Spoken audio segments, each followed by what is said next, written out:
زمین خوردن. Eat the earth.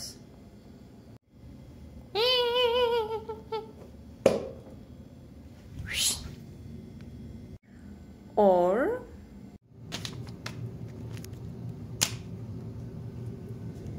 چجوری تنظیم کنم کسی نیست وین بگیره؟ بزنم. اوکی. چه شکلی بود؟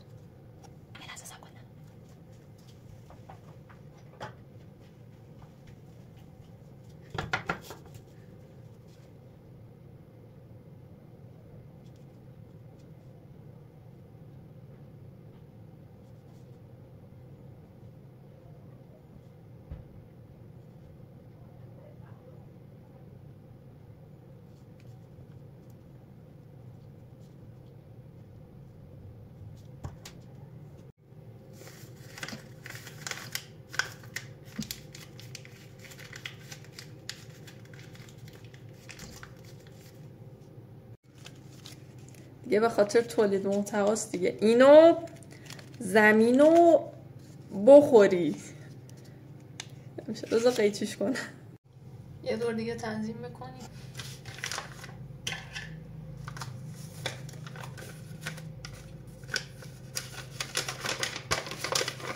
دلم نمیاد این کاغذ رو بچینم.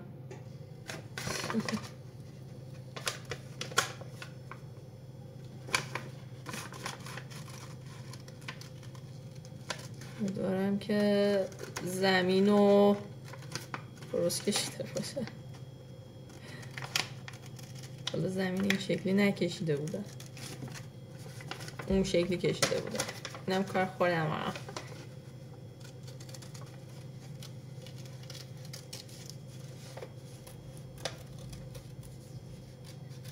حقیقتا اگه زمین واقعا صاف باشه خیلی راحت تره کشیدنش، راحت ترم خورده میشه. اینجوری لقمه میکنی میخوری دیگه، این سوسول بازی ها رو نداره.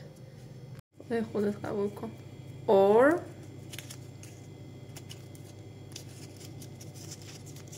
فکر کن آدمسه.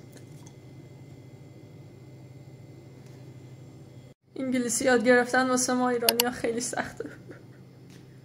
دوست داشتی سابسکرایب کن.